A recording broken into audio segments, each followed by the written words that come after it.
यह वह समय था जब श्री राम माता सीता को रावण की कैद से मुक्त कराने के लिए लंका जाने वाले थे। वे वानर सेना के साथ समुद्र तट पर पहुंचे। लंका पहुंचने का एकमात्र रास्ता समुद्र पार करना था, परंतु इतना विशाल समुद्र पार करना आसान नहीं था। समुद्र को पार करने का कोई साधन नहीं था। श्री राम ने समुद्र देव से प्रार्थना की कि वे मार्ग दें ताकि वे लंका पहुंच सकें, लेकिन समुद्र देव ने उनकी प्रार्थना पर ध्यान नहीं दिया। 3 दिन बीत गए।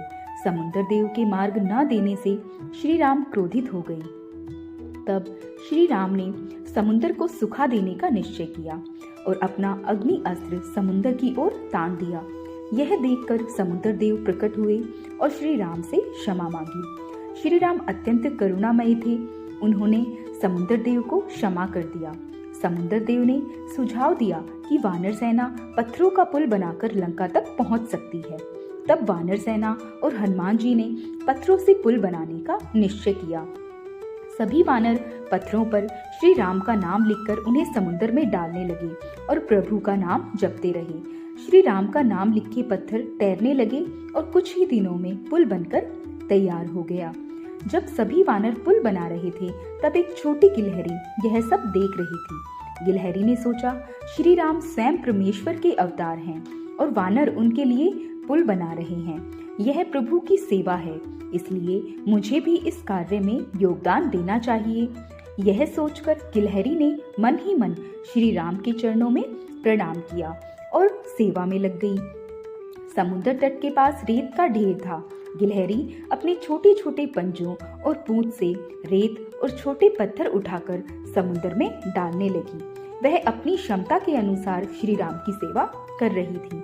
इसे देखकर वानर आश्चर्यचकित हुए। एक वानर ने गिलहरी से कहा, तुम इतनी छोटी हो और रेत के कण समुद्र में डाल रही हो, क्या तुम्हें लगता है कि इससे पुल बन जाएगा? गिलहरी ने उत्तर दिया, भाई, मैं बड़े पत्थर नहीं उठा सकती और ना ही आप जितनी बड़ी सेवा कर सकती हूँ, लेकिन श्री राम ने मुझे जो क्षमता दी है उसके अनुसार मैं थोड़ी सी सेवा तो कर ही सकती हूँ। आपको मेरी सेवा छोटी लग सकती है, पर यह भी प्रभु की सेवा है। कृपया मुझे सेवा करने दीजिए। यह कहकर गिलहरी फिर से रेत डालने लगी। कुछ समय बाद वह थक गई, लेकिन उसने थकान की परवाह नहीं की और सेवा जारी रखी। वह सोचती रही, जब तक मेरे शरीर में प्राण है, मैं श्री राम की सेवा करती रहूंगी। जब वह फिर से रेत लेकर समुद्र की ओर जा रही थी, तब किसी ने उसे बड़े प्रेम से देखा। बच्चों, क्या आप बता सकते हैं वह कौन था? वह स्वयं श्री राम थे। श्री राम ने गिलहरी को अपने हाथों में उठा लिया और प्रेम पूर्वक अपने दाहिने हाथ की उंगलियां उसके सिर पर रखी और कहा, तुम भले ही छोटी हो, लेकिन तुमने मेरी बहुत अच्छी सेवा की है। मैं तुमसे बहुत प्रसन्न हूँ।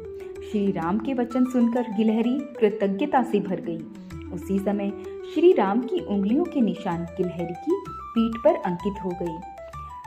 आज जो गिलहरी की पीठ पर धारियां दिखाई देती हैं, वे वास्तव में श्री राम की उंगलियों की छाप मानी जाती है। श्री राम ने गिलहरी से कहा, जो कोई भी तुम्हारी तरह मेरी सेवा करेगा, उस पर मेरी सदा कृपा बनी रहेगी और उसके जीवन में कभी अभाव नहीं रहेगा। इस कहानी से हमें शिक्षा मिलती है। हमें यह सीख मिलती है कि भगवान की सेवा में बड़ा या छोटा कोई नहीं होता। सबसे महत्वपूर्ण है हमारी सेवा की भावना और श्रद्धा। गिलहरी बहुत छोटी थी और अकेली थी, लेकिन अपनी भक्ति और समर्पण के कारण उसने श्री राम की कृपा प्राप्त की। जब हमें भगवान की कृपा मिल जाती है, तो हमें किसी बात की चिंता नहीं रहती। यदि हम सच्चे मन से अपनी सामर्थ्य के अनुसार भगवान की सेवा करें, चाहे वह सेवा गिलहरी की तरह छोटी ही क्यों ना हो, तो भी हमें निश्चित रूप से प्रभु की कृपा प्राप्त होती है। सेवा का अर्थ है वही करना जो भगवान को प्रिय हो और उनके कार्य में सहयोग देना। यही सच्ची ईश्वर सेवा है। तो ये थी हमारी आज की कहानी। अगर आपको कहानी पसंद आई हो तो वीडियो को लाइक और चैनल को सब्सक्राइब जरूर करें। धन्यवाद।